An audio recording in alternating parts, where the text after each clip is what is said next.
Jadi yang pertama itu kita tulis dulu jumlah unit yang direncanakan untuk dijual dan harga jual produk. Untuk sepatu laki-laki, penjualan per unit tahun 2012 20.000, kita kalikan 120% mendapatkan hasil 24.000. Terus untuk bulan Januari 24.000, kita kalikan 10% karena di soal dinaikkan 10%, menjadi 2.400. Februari 24.000 dikali 5%. Ini terlampir di soal, persennya 1.200. Maret 24.000 dikali 15%, 3.600. Dengan harga jual pada tahun 2012 itu 18.000, kita kalikan 120%, hasilnya 21.600.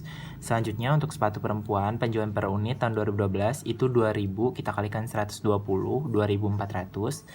Selanjutnya 2.400 kita kalikan 10% karena di bulan Januari mengalami kenaikan 10%, itu 240. Lanjut, 2.400 dikali 5% itu untuk bulan Februari 120. Selanjutnya 2.400 dikali 15% itu untuk bulan Maret, hasilnya 360.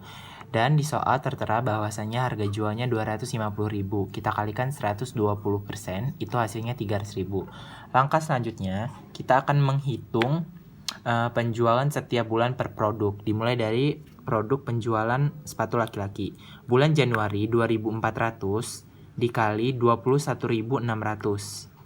21.600 ini kita peroleh dari harga jual yang tadi kita hitung, 18.000 dikali 120%. Jadi jumlah penjualannya 2.400 dikali harga jualnya 21.600 mendapatkan hasil 51.840. Bulan Februari 1.200 unit dikali 21.600, harga jualnya mendapatkan hasil 25.920. Sedangkan bulan Maret menjual 3.600 unit dikali 21.600 mendapatkan hasil 77.760. Selanjutnya kita ke sepatu perempuan. Sepatu perempuan pada bulan Januari itu terjual sebanyak 240 unit, didapat dari 2.400 dikali 10%, dengan harga jual 300.000. Jadi 240.000 dikali 300.000 hasilnya 72 juta. Selanjutnya bulan Februari 120 unit didapat dari 2.400 dikali 5%. 120 dikali 300.000 hasilnya 36 juta. Selanjutnya di bulan Maret 360 unit penjualan dikali dengan harga jual 300.000 hasilnya 108 juta. Selanjutnya untuk menyusun anggaran penjualan 3 bulan pertama, kita buat tabel seperti ini tabelnya. Lalu kita buat per bulannya. Pertama kita buat 4 kolom yang terdiri dari bulan, sepatu laki-laki, sepatu perempuan dengan total. Kita hitung di bulan Januari. Januari tadi penjualannya 24.000 unit dengan harga jual 21.600. Hasilnya 51.840. Selanjutnya sepatu perempuan di bulan Januari 240 unit dikali 300.000, harga jualnya mendapatkan hasil 72 juta. Selanjutnya kita ke bulan Februari, penjualannya 1.200 unit untuk sepatu laki-laki dengan harga jual 21.600 dengan hasil 25.920. Selanjutnya di sepatu perempuan bulan Februari itu 120 unit terjual dengan harga jual 300.000, hasilnya 36 juta. Terus di bulan terakhir Maret itu penjualannya 3.600 unit untuk sepatu laki-laki dengan harga jual 21.600, mendapatkan hasil 77.760. Dan sepatu perempuan 360 unit dikali 300.000 mendapatkan hasil 108 juta. Nah, untuk mencari total penjualan kita selama 3 bulan, kita jumlahkan dari bulan Januari sampai dengan bulan Maret. Itu kita lihat total di bulan Januari jumlah penjualan sepatu laki-laki dan perempuan 123.840 didapat dari 51.840 ditambah 72 juta. Dan selanjutnya untuk bulan Februari kita jumlahkan jumlah penjualan sepatu laki-laki 25.920 ditambah jumlah penjualan sepatu perempuan 36 juta mendapatkan hasil 61.920.000. Dan penjualan barang jadi untuk di bulan Maret mendapatkan hasil 77.760, itu sepatu laki-laki, dan sepatu perempuan mendapatkan hasil 108 juta. Jadi kita totalkan bulan pertama mendapatkan 123.840.000, bulan kedua mendapatkan 61.920, bulan ketiga mendapatkan 85.760.000. Jadi total penjualan selama 3 bulan adalah 371.520.000. Dari 5 kolom yang ada tahun, X, penjualan dalam unit atau Y, X dikali Y, dan X kuadrat. Pertama kita tulis dulu dari soal tahun 2010 sampai dengan tahun 2015. Selanjutnya X-nya mengikuti 0, 1, 2, 3, 4, dan 5. Penjualan dalam unitnya 240 unit, 250, 280, 290, 305, 330. X dikali Y ini dapatkan hasil X kali Y. 0 kali 240 hasilnya 0, 1 kali 250 hasil 250, mengikuti ke bawahnya. Selanjutnya X kuadrat ini didapat dari X ini. 0 kuadrat sama dengan 0, 1 pangkat 2 sama dengan 1, 2 pangkat 2 sama dengan 4, 3 pangkat 2 sama dengan 9, 4 pangkat 2 sama dengan 16, 5 pangkat 2 sama dengan 25. Terus jangan lupa kita jumlahkan sigma. Sigma merupakan jumlah. Ini kita jumlahkan dari atas sampai bawah, hasilnya 15. Selanjutnya penjualan unit dengan jumlah 1695. X dikali Y, sigma X-nya mendapatkan jumlah 4550 dengan sigma X kuadratnya 55.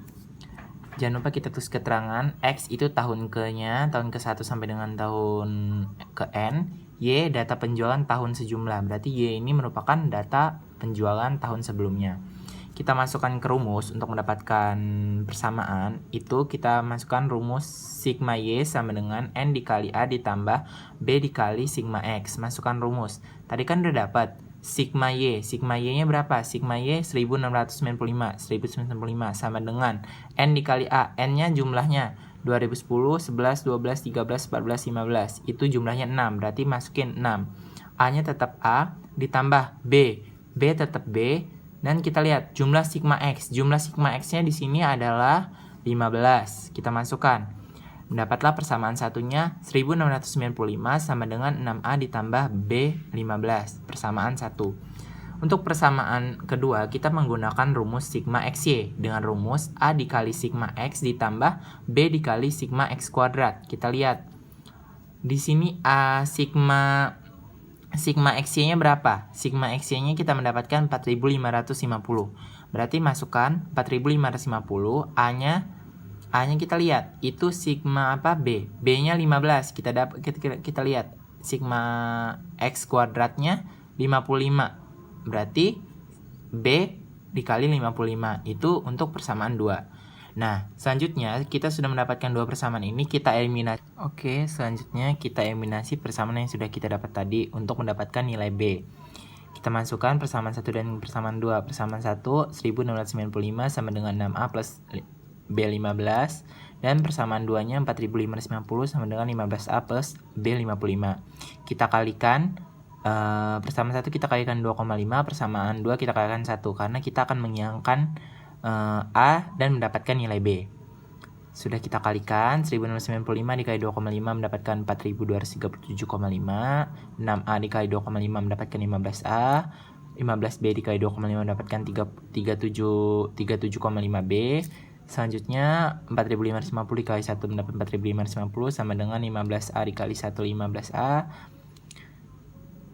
55B dikali 1 mendapatkan hasil 55B. Nah, untuk menghilangkan nilai A, maka kita harus mengurangkannya.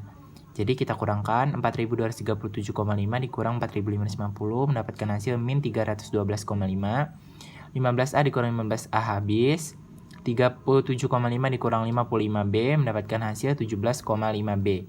Untuk memperoleh nilai B, ini kita cukup membagi 312,5 dibagi 17,5 dan hasil B kita dapatkan 17,8571. Setelah kita mendapatkan nilai B, kita substitusikan ke salah satu persamaan untuk mendapatkan nilai A. Saya menggunakan persamaan 1. Jadi saya masukkan saja persamaan 1, 1695 sama dengan 6A plus B15. 1695 sama dengan 6A ditambah B tadi sudah kita dapatkan 17.817,8571. Kita masukkan 17.8571 dikali 15.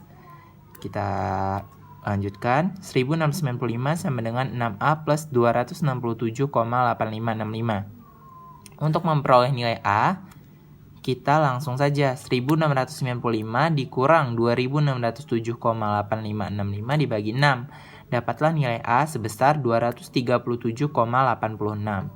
Langkah terakhir, selanjutnya kita masukkan ke rumus persamaannya. Y sama dengan A plus BX. Karena nilai A dan nilai B sudah kita temukan, kita langsung jumlahkan saja. Y sama dengan nilai A tadi kita mendapatkan 237,86.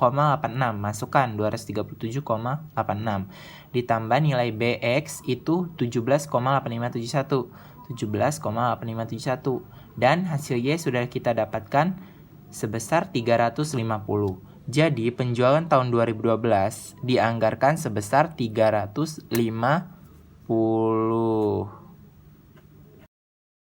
Selanjutnya untuk menjawab nomor 3, pertama kita cari barang yang dibutuhkan.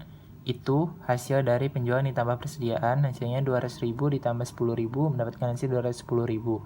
Kemudian kita kurangkan dengan persediaan awal untuk mendapatkan jumlah barang yang diproduksi. 210.000 dikurang 20.000 hasilnya 190. Selanjutnya, anggaran produksi bulan Juli 2008. Jumlah barang yang harus diproduksi, jumlah produksi barang jadinya 190.000. Kita sudah dapatkan dengan hitungan di atas tadi. Selanjutnya, standar kebutuhan bahan baku per unitnya ada 4. Terus kita mencari jumlah kebutuhan bahan baku dengan rumus jumlah produksi barang jadi dikali standar kebutuhan. Tadi kita sudah mendapatkan jumlah produksi barang jadinya 190.000 dikali dengan standar kebutuhannya 4. Mendapatkan hasil 760.000. Harga bahan baku per unit itu 2.000. Terus, untuk mendapatkan total biaya bahan baku untuk diproduksi, kita gunakan rumus jumlah kebutuhan bahan baku dikali harga jual bahan baku per unit. Tadi kita sudah mendapatkan jumlah kebutuhan bahan bakunya 760.000 dikali jumlah per unitnya 2.000 dan mendapatkan hasil 1.520.000. Untuk menjawab soal nomor 4, kita tulis persediaan awal 1.200 terlampir di soal. Kita jumlahkan untuk mencari jumlah produksi selama 4 bulan dari bulan Januari sampai dengan bulan April. Januari 4.800, Februari 4.200, Maret 4.200, April 3.000 dengan hasil 16.200. Persediaan akhir itu 1.000 terlampir di soal. Jadi total produksi 4 bulan dikurang persediaan akhir mendapatkan jumlah barang yang harus diproduksi sebesar 15.200. Selanjutnya, jumlah barang yang harus diproduksi kita kurangkan dengan persediaan awal. 15.200 dikurang 1.200 hasilnya 14.000 unit yang harus diproduksi. Pengalokasian tingkat produksinya itu kan selama 4 bulan, 14.000 unit. Jadi kita bagi 4 bulan karena kita akan mencari per bulannya. 14.000 kita bagi 4 hasilnya 3.500 unit per bulan. Selanjutnya kita buat tabel alokasi anggaran produksi PT Cahaya Lestari. Kita buat terdiri dari 6 kolom, ada bulan, rencana penjualan, persediaan akhir, kebutuhan, persediaan awal, dan rencana produksi. Selanjutnya kita lihat itu persediaan akhir di soal ada 1.000. Nah, kita naikkan ke bulan April 1.000. Untuk mencari kebutuhan itu rumusnya rencana penjualan ditambah persediaan akhir. Jadi persediaan rencana penjualan 3.000 tambah persediaan akhir 4.000. Itu hasilnya untuk kebutuhan. Jadi 4.000 ya hasilnya. Nah, 4.000 kebutuhan kita kurangin rencana produksi itu persediaan awal 500. Berarti persediaan awal 500. Kita naikkan ke sini 500. Nah, selanjutnya bulan Maret rencana penjualan ditambah persediaan akhir menghasilkan kebutuhan 4.700. 4.700 ini kita kurangi dengan 1.200. 4.700 ini kita kurangi dengan 3.500 hasilnya 1.200. Naik lagi persediaan akhirnya 1.200. 4.200 ditambah 1.200 hasilnya 5.400. Nah, persediaan selanjutnya naik 1.200 di sini. Lanjut 4.200 ditambah 1.200 hasilnya 5.400. Nah, 5.400 kita kurangkan dengan 3.500 mendapatkan hasil 1.900. 1.900 kita tambahkan dengan 4.800 mendapatkan 6.700. Nah, sekian, terima kasih. Selanjutnya soal nomor 5, satu kemeja sama dengan 6 menit, honornya 6.000 per jam. Itu untuk departemen penjahitan. Sedangkan untuk departemen pengemasan, satu kemeja 3 menit, honornya 4.800 per jam. Kita cari untuk departemen penjahitan. Jumlah produksinya 2.300, upah per jamnya 6.000 per jam, itu terlampir di soal. Standar penggunaan jam tenaga kerjanya 6 menit, kita jadikan jam. 6 menit itu sama dengan 360 detik. 390 detik dibagi 3600 mendapatkan hasil 0,1 jam. Jumlah jam tenaga kerja langsungnya itu 2300 unit dikali 0,1 jam. Karena kita akan memproduksi 2300, mendapatkan hasil 230 jam. Anggaran biaya departemen penjahitan kita dapatkan jumlah jam kerja dikali dengan honor per jam. Jumlah jam kerjanya sudah kita dapatkan 230 jam dikali jumlah honor per jamnya 6.000. Dengan begitu, anggaran biaya departemen penjahitan 230 jam dikali 6.000 hasilnya 1.380.000. Selanjutnya, ke departemen pengemasan, itu jumlah produksinya sama 2.300, standar penggunaan jam tenaga kerja langsungnya 3 menit per satu baju. Itu kita jadikan jam 0,05 jam. Upah per jamnya 4.800 per jam. Jumlah jam tenaga kerja langsungnya 2.300 unit dikali 0,05 115 jam. Jadi jumlah jam tenaga kerja langsungnya 115 jam. Anggaran biaya departemen pengemasan kita dapatkan jumlah jamnya 115 jam dikali 4.800 itu upah per jamnya. Jadi anggaran biaya departemen pengemasan sebesar 552.000.